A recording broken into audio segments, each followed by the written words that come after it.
Bueno, hola profesor, nosotros somos el equipo Juan Bana y les vamos a presentar primero nuestro tema de investigación. Nuestro tema de investigación fue atención.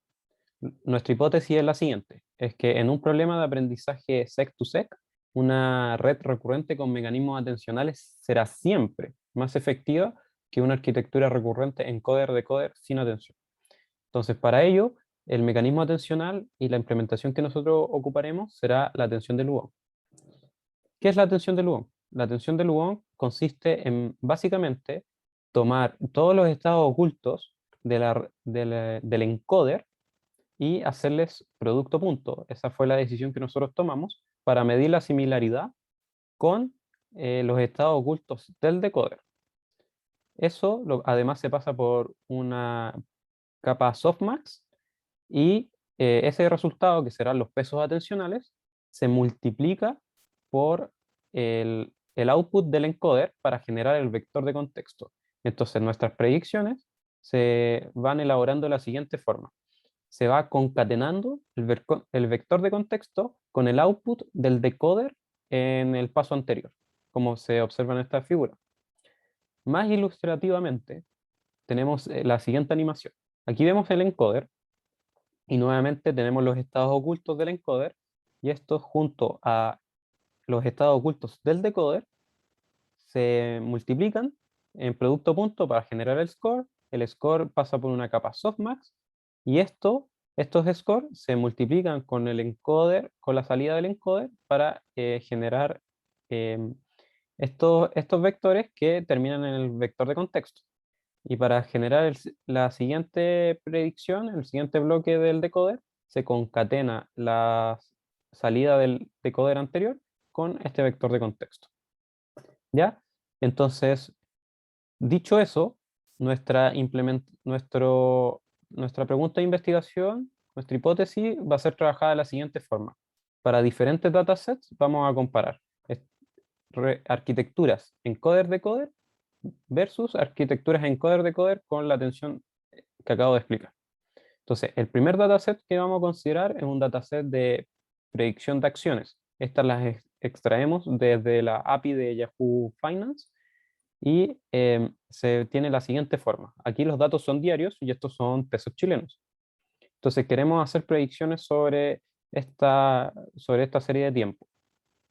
Para ilustrar un ejemplo, podemos tomar predicciones hacia 3 días en adelante, considerando 15 días hacia atrás y time step de un día. Entonces, lo primero que generamos es un split, es decir, nos reservamos el 15% para validar los resultados y como preprocesamiento hacemos un standard scaler, así que los resultados de error, de mean square error, van a estar normalizados. Entonces, ¿cuál va a ser la estructura encoder-decoder? La estructura encoder-decoder que vamos a utilizar a lo largo de toda la investigación es la siguiente, donde el encoder tiene 200 neuronas y activación ReLU, y el decoder similarmente tiene 200 neuronas, activación ReLU, y está dotado de un early stopping. ¿Ya? Entonces, este modelo tiene 482.000 parámetros aproximadamente, y su diagrama es el siguiente. Entonces, tenemos el encoder que se conecta al decoder de manera simple y tenemos el siguiente error. ¿Ya? Y en la siguiente gráfica de aprendizaje que se ve todo en orden.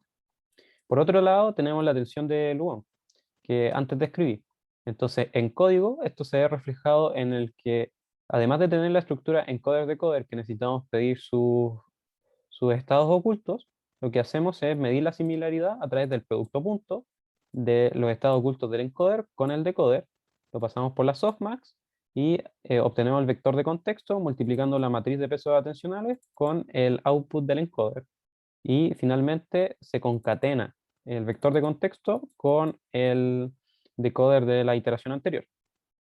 ¿Sí? Entonces, como estas son em, aplicaciones sobre las secuencias que ya está trabajando la red, esto no añade parámetros, ¿ya?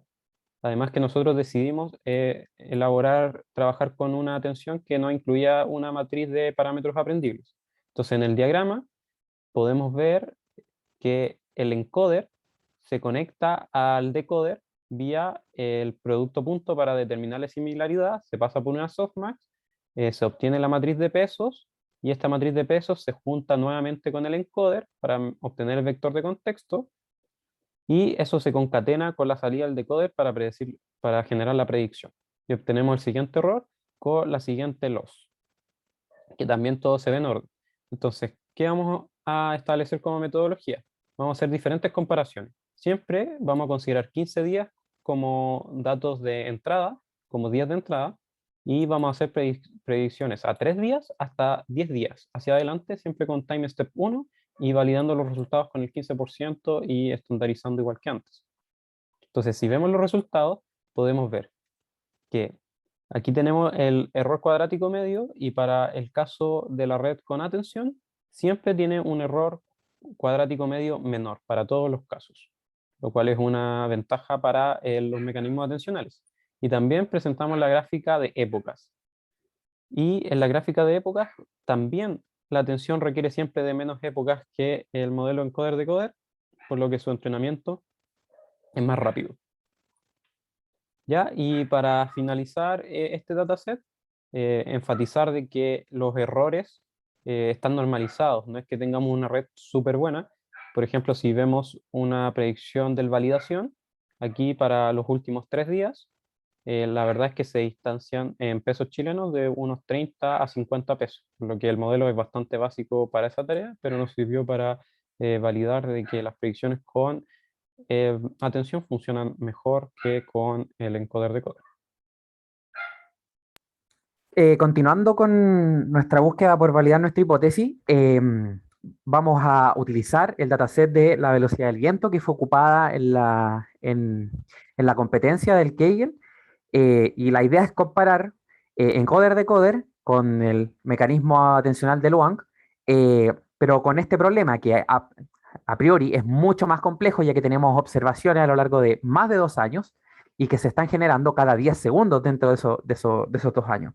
Por lo tanto, es un problema muchísimo más complejo, muchísimo más pesado.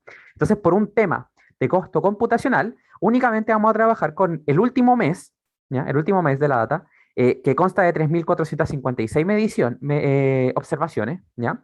Y lo que vamos a hacer es, dados 5 días, vamos a tratar de predecir medio día, un día, a 5 días y a 10 días. ¿Ok? Esa va a ser la forma en la que vamos a comparar ambos mecanismos. Un 15% de la data va a estar en validación. El time step que vamos a considerar es de 18 observaciones, lo cual equivale más o menos a 3 horas. Y ojo con esto, los datos están normalizados, ¿ok? Entonces, ejecutando los mecanismos y comparándolos ocupando los mecanismos que mi compañero mencionó anteriormente, obtenemos que para cuando queremos predecir a mediodía, el modelo con mecanismo atencional tuvo un rendimiento muchísimo mejor que el de encoder-decoder, ¿ya? Curiosamente, cuando quisimos evaluarlo para predicciones a un día, ambos modelos tuvieron más o menos el mismo rendimiento, ¿ok? Luego, cuando quisimos predecir a 5 días, el mecanismo atencional volvió a tomar un poco más de ventaja por sobre el encoder-decoder para finalmente el atencional empeorar con respecto al encoder-decoder cuando queríamos hacer predicciones a 10 días, ¿ok? Otra cosa que nos llamó mucho la atención y que vemos en este gráfico es que para la predicción de mediodía y un día, podemos ver que el mecanismo atencional requiere de muchas más epochs para su proceso de aprendizaje que el encoder-decoder, siendo que el encoder-decoder para todas las tareas que se le encomendaron no necesitó más de entre 4 y 6 epochs para poder entrenarse. Pero vemos que para la predicción de a 5 días, tanto el mecanismo atencional como el encoder-decoder requirieron de la misma cantidad de epochs para poder entrenarse, y después, para cuando quisimos predecir a 10, el mecanismo atencional requirió de un poco más con respecto al encoder-decoder. Finalmente, para el dataset sintético, tenemos dos series temporales, cada una con su respectiva tendencia, siguiendo patrones sinusoidales, ¿ya? Entonces, el objetivo de esta data será comprobar si este tipo de mecanismos logran aprender este tipo de funciones que aparentemente son más complejas, ¿ya? Entonces, el preprocesamiento que se hace es obtener las tendencias de la serie de tiempo, ¿ya? Son polinomios, básicamente. El de la tendencia azul es un polinomio de grado 2 y el de la tendencia verde es un polinomio de grado 1, ¿ya? Y lo que se hará es quitar esta tendencia a la serie para simplemente trabajar con la serie en plano, y la idea será aprender su tendencia, ¿ya? Su comportamiento. ¿ya? Se normaliza la serie de datos y aquí se parte esto en un conjunto de entrenamiento de 800 datos, que son los primeros 800, y los últimos 200 datos de la serie se dejan como conjunto de test. ¿Ya? Entonces se crean las funciones necesarias y el mecanismo será el siguiente. Se prueba un modelo encoder-decoder, al igual que los experimentos anteriores, ¿ya? Y se crea también el mecanismo de log, ¿ya?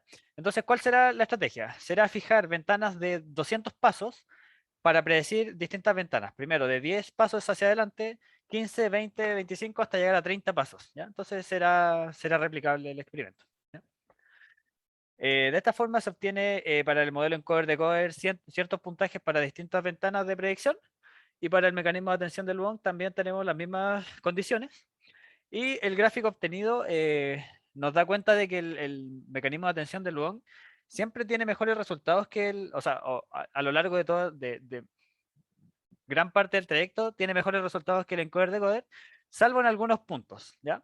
Esto nos da cierta evidencia de que no siempre el modelo de atención del Wong eh, mejora los resultados del modelo, ¿ya?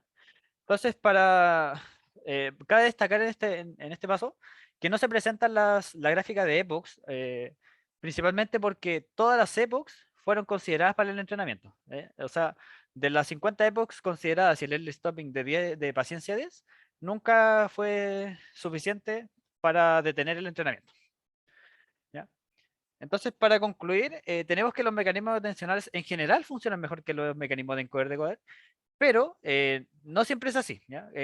Cabe destacar el gráfico de arriba, que tiene algunos tramos donde el modelo encoder-decoder funciona mejor que el de atención. De esta forma se concluye que la hipótesis de trabajo es falsa, ¿ya? La hipótesis de trabajo establecía que siempre mejoraba utilizar la atención, ¿ya? Por otro lado, tenemos que el entrenamiento de los mecanismos atencionales pueden ser más lentos, ¿ya? Pues bajo la técnica de early stopping, estas redes mejoran gradualmente la optimización de la loss, ¿ya? Por lo tanto, obtienen mejor capacidad de generalización, sin embargo, su entrenamiento es más pesado, ¿ya?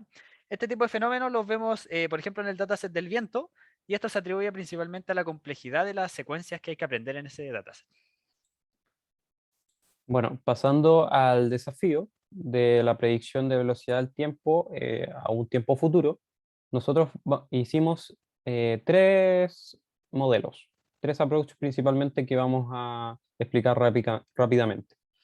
El primer enfoque fue un enfoque personalizado, puesto que dado que nos dimos cuenta que las predicciones son en ciertos horarios y en ciertos días, por ejemplo, deberían haber 152 días en el test, sin embargo, solo hay 146 y hay días en que solamente se nos pregunta un horario y para diferentes días se nos preguntan diferentes horarios en particular. Entonces, el approach va a ser el siguiente. Por ejemplo, para este día que se quieren predecir 29 horarios en específico, los datos de entrenamiento, es decir, el e-train con lo que va a aprender, van a ser días en los cuales también tiene esos 29 horarios particulares y la distancia de tiempo. Desde este e-train hasta el X-train va a ser el mismo paso de tiempo que nos vamos a tener que saltar para predecir desde el último dato del X-test hasta este día perdón, desde el último dato del X-train hasta el día que corresponda al X-test que estamos prediciendo, ¿sí? Así nos aseguramos de que el modelo aprenda la misma tarea con la que nosotros vamos a querer evaluarlo, ¿sí? Entonces vamos a tener 146 modelos personalizados, algunos para secuencias de largo variable y algunas de secuencia de un solo valor, ¿ok? Entonces, algunas cosas que se hicieron aquí fue trabajar con un validación para validar los hiperparámetros en 2014 con la misma estructura que nos preguntan en 2015. También para cada uno de los datos de entrenamiento que se van a generar, siempre se van a generar 6 horas antes. Y lo más difícil en este approach es que para cada uno de los modelos se tienen que generar los datos de entrenamiento particulares y específicos que conservan las propiedades con el problema que se va a estar trabajando. Entonces, en base a eso, se generan los modelos. Entonces, van a ser 146 modelos, uno por día, y los modelos que son secuencias a predecir, se ocupará la atención del Wong, y los problemas los días que son problemas a predecir un solo valor, se va a ocupar una LSTM bidireccional. ¿Ok? Entonces, eso fue lo que se planteó en este approach y cabe destacar que uno de los problemas que tiene este approach es que correr 146 modelos es muy pesado. Y, por ejemplo, en mi local, esto se demoró 7 horas de entrenamiento y evaluación. ¿Ya? Pero eso fue ese approach. Otro approach que evaluamos era la idea de considerar las tendencias. Me explico. Primero se ideó de base un modelo que fuera capaz de predecir promedios semanales, es decir, un modelo capaz de recibir secuencias de promedios semanales para predecir futuros promedios semanales. Sumado a este modelo, se trató de implementar un modelo de variaciones que identificara tendencias mediante considerar el promedio de una semana, el promedio del valor de la velocidad del tiempo para una semana, y luego, teniendo ese promedio en consideración, tomar las mediciones respectivas dentro de esa semana, las que ocurrieron cada 10 minutos, y hacer la resta entre cada una de esas observaciones. Y con ese delta, entre comillas, tratar de ver si es que la red era capaz de identificar ciertos patrones de comportamiento en la serie temporal. Entonces, la idea era tomar la predicción del promedio semanal, ¿ok? Y después sumar una variación producto del modelo mencionado anteriormente. Em, Lamentablemente este enfoque lo testeamos y no obtuvimos mejores resultados en la tabla de competición del Kegel, así que la idea fue desechada. El último enfoque con el que se trabajó se fundamenta en lo siguiente, ¿ya? Y es que los mismos meses, pero en distintos años, tienen comportamientos similares. Por ejemplo, tenemos el caso de abril del 2013, que si lo comparamos con abril del 2014, vemos una tendencia bastante similar, ¿ya? Entonces, por lo que la idea es, o sea, la idea de este enfoque es entregar datos de abril del 2014 para predecir la tendencia o para que la red aprenda la tendencia del mismo mes, pero en el año siguiente, ¿ya? De esta forma, haciendo sucesivamente este método, se construyen todas las mediciones de los meses que nos interesa predecir para después finalmente filtrar los datos que requiere el desafío, ¿ya? Las mediciones que se piden para el desafío, ¿ya? Entonces, para esto se crea una red primero LSTM en profundidad, con 4 capas, con 50 neuronas, no muy complicado. Y se entrenan, en teoría son 5 modelos que van a aprender cada mes a hacer las mediciones sucesivas, ¿ya? Eh, Se utiliza básicamente con un LSTM y con un encoder-decoder, obteniendo resultados bastante similares en la tabla de competencia. Sin embargo, ninguno de estos métodos logra mejorar el enfoque propuesto inicialmente, ¿ya? Por lo que se descarta esta idea también. Muchas gracias.